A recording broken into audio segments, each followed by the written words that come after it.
Para repasar un poco las fases del snatch, vamos a tener la posición de salida, la fase del primer tirón que se da desde la media tibia, o sea, desde la subida de la barra de la media tibia hasta la posición de la barra por debajo de la rótula.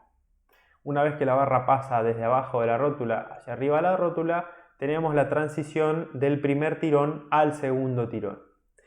El atleta que ven al final de la imagen está en una posición de hang snatch donde empezaría el segundo tirón y a continuación hace que la barra se deslice sobre los muslos hasta llegar a las crestas ilíacas. En esta posición tenemos un pocket snatch que sale a la altura entre los bolsillos y el medio muslo, y luego en el final del tirón tenemos un tall snatch donde la barra se ubica a la altura de las crestas ilíacas y luego el atleta termina de hacer un empuje corto y potente con los miembros inferiores y comienza la fase de metida.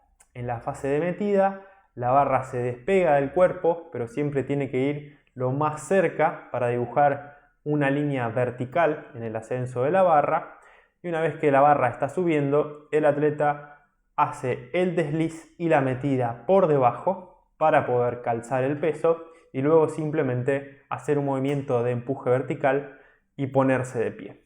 Entonces tenemos en el snatch una primera fase de tirón de miembros inferiores, de tirón de miembros superiores y luego una metida y un empuje de miembros inferiores y un empuje isométrico de miembros superiores, que van a ser los ejercicios, si quieren, de fuerza que podemos utilizar para poder armar un buen arranque. Vamos a hablar ahora un poco de las disfunciones técnicas que vemos en la fase de transición o en las transiciones del snatch. Vamos a analizar un poquito primero qué sería lo correcto del video. Tenemos una buena posición en la salida y un buen rango óptimo para la posición de salida, o sea, el atleta tiene las condiciones de movilidad necesarias para ubicarse bien en la posición inicial.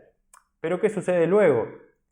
Muchas veces, como dice aquí, el atleta al empujar se apura para subir el peso rápido, porque así el cuerpo entiende que es más fácil levantar la carga. Pero también, al apurarse, vamos a ver que la pelvis se adelanta. Como dice bien acá en el problema, tenemos que se apura en la primera fase de tirón y entonces se desencadena un déficit en la posición técnica del tren superior porque se modificó la posición de la pelvis y de los miembros inferiores. Esto es el famoso ejemplo de un atleta que tiene que apurarse para poder levantar la carga desde el suelo.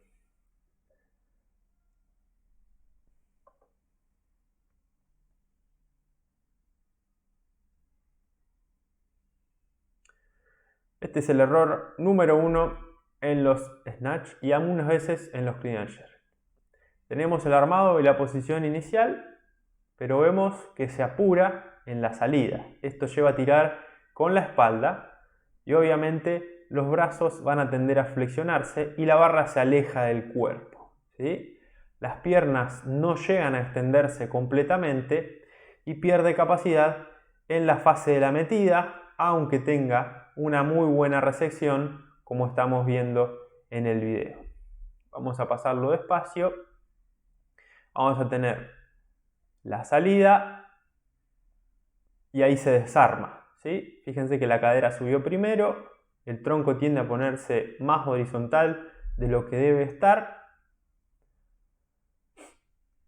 Ahí lo vemos en cámara lenta, ¿sí? Ahí vemos un zoom. Esto lo lleva a tirar con la espalda y suele sobrecargar mucho la espalda. Fíjense que cuando pasa la fase de transición del primer al segundo tirón, la pelvis está muy arriba y esto va a hacer que flexione los codos para compensar el movimiento y va a tender a hiperextender la zona lumbar. Bien, obviamente este gesto hace que la zona lumbar se sobrecargue mucho. Fíjense que queda lejos la barra del cuerpo y el atleta tiende a usar los codos en flexión, o sea, traccionar con los brazos antes de terminar de extender completamente los miembros inferiores.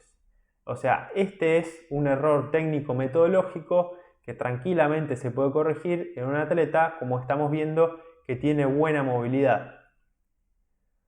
Vamos a tener la fase de metida con una recepción óptima, porque el atleta tiene una excelente metida, tiene una excelente movilidad, pero para llegar acá vemos que el atleta tuvo muchos errores. Entonces, ¿qué es lo que tenemos que hacer?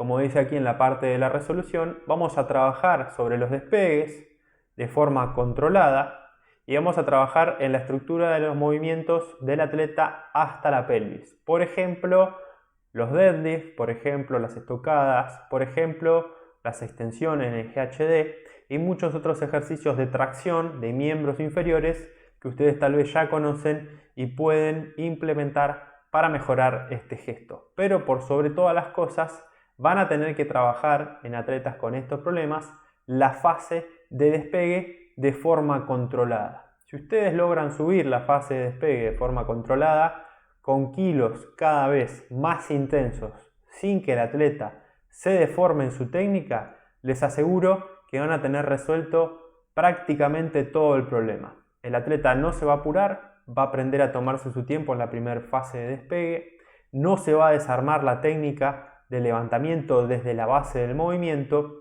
y entonces la fase del segundo tirón y la metida van a ser mucho más prolijas.